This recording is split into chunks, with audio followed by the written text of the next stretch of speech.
Hello बच्चों, let's read this question. The question says light travelling in air falls at an incidence angle of 2 degree on one refracting surface of a prism of refractive index 1.5 and angle of refraction 4 degree.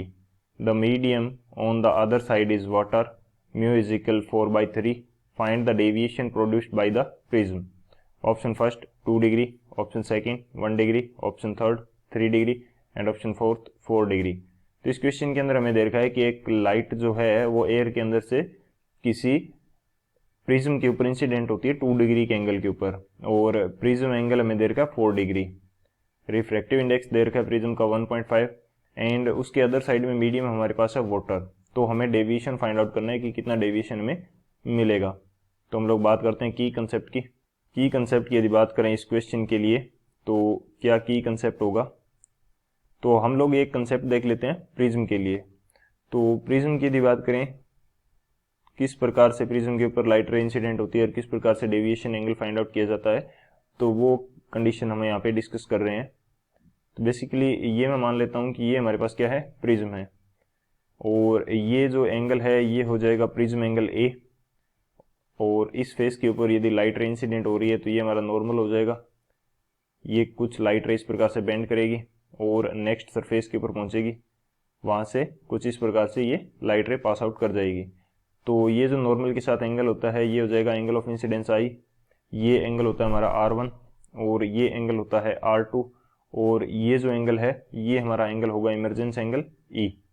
अब deviation angle की बात की जाए, यदि ये prism नहीं होता तो ये जो लाइट रे हमने इंसिडेंट की थी वो कुछ इस प्रकार से मूव करनी चाहिए थी बिना किसी डेविएशन के. लेकिन जब प्रिज्म हमने इंट्रोड्यूस करवा दिया तो उसके बाद में ये लाइट रे किस प्रकार से इमर्ज आउट कर रही है, ये कुछ इस तरह से इमर्ज आउट कर रही है. तो ये जो एंगल होगा यहाँ पे ये क्या होता है, डेविएशन एंगल डेल्टा होता है. अब नेक्स्ट कंसेप्ट की बात करते हैं कि जो प्रिज्म एंगल ए है ये किसके इक्वल होता है, R1 प्लस R2 के. एंड सेकेंडली यदि बात की जाए डेविएशन एंगल डेल्टा की तो ये हमारे पास रहता है I plus E minus A. आई हमारे पास क्या है, एंगल ऑफ इंसिडेंस है, E is the angle of emergence and A is the angle of prism. एक तो ये की कंसेप्ट हो जाएगा हमारे पास.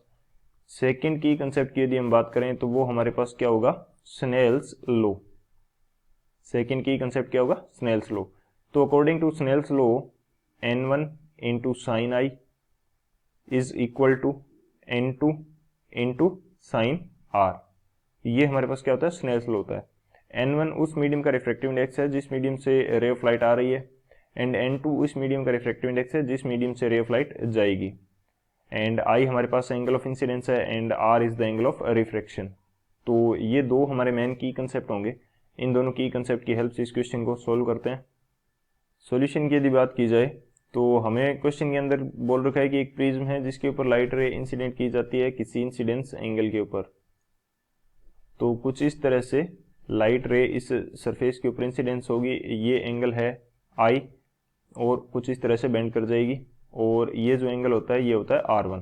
तो फर्स्ट इस सरफेस के लिए यदि मैं स्नेल्स लॉ अप्लाई करता हूँ तो स्नेल्स लॉ क्या होगा, n1 इंटू साइन आई. n1 एयर से आ रही है तो एयर का रिफ्रैक्टिव इंडेक्स 1 साइन आई.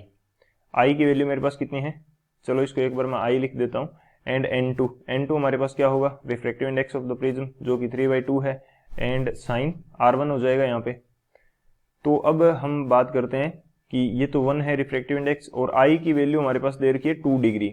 तो यदि एंगल ऑफ इंसिडेंस स्मॉल है तो इसको साइन I को जस्ट मैं I पुट कर सकता हूँ.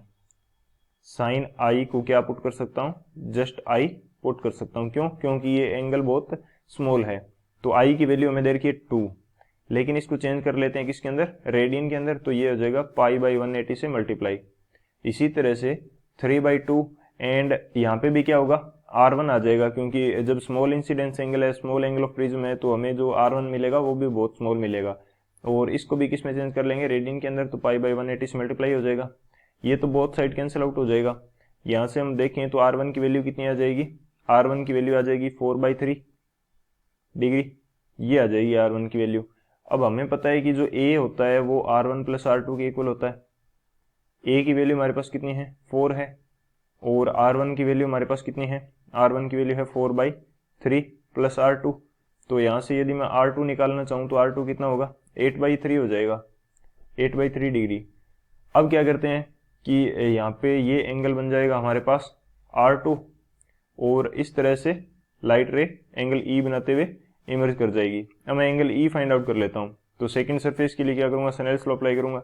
तो सेकंड सरफेस के लिए जब मैं स्नेल्स लॉ अप्लाई करूँगा तो रे ऑफ लाइट प्रिज्म से जा रही है तो उसका रिफ्रैक्टिव इंडेक्स कितना हो जाएगा 3/2 एंड एंगल सभी स्मॉल हैं तो साइन R2 इसको मैं जस्ट R2 पुट कर सकता हूँ। तो R2 की वैल्यू है 8/3 एंड इसको चेंज कर लेंगे रेडियन के अंदर π/180 which is equal to N2।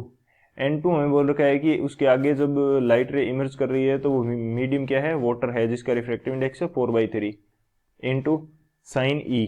तो E की वैल्यू क्या हो जाएगी, E को जस्ट मैं E पुट कर लूंगा और इसको चेंज कर लेंगे रेडियन के अंदर। तो π/180 से π/180 कैंसिल आउट हो जाएगा। तो जब इसको सोल्व करेंगे तो E की जो वैल्यू है वो हमारे पास निकल के आएगी 3 डिग्री। E की वैल्यू कितनी आ जाएगी, 3 डिग्री आ जाएगी। अब मेरे को क्या फाइंड आउट करना है, डेल्टा फाइंड आउट करना है। डेल्टा के लिए मैंने फॉर्मूला क्या देख रखा है, I + E - A। I की वैल्यू तो क्वेश्चन के अंदर मेरे को कितनी गिवन है, 2 डिग्री। E मैंने फाइंड आउट कर लिया 3 डिग्री। A की वैल्यू मेरे को गिवन है 4 डिग्री। तो इसको सोल्व करेंगे तो डेविएशन एंगल डेल्टा कितना आ जाएगा, 1 डिग्री आ जाएगा। तो नेट डेविएशन कितना प्रोड्यूस होगा, 1 डिग्री। तो कौन सा ऑप्शन करेक्ट होगा वो देख लेते हैं हम लोग। तो जो हमारा ऑप्शन बी है 1 डिग्री वो करेक्ट हो जाएगा। So option B is the final answer. I hope you understood it well. Best of luck. Thank you.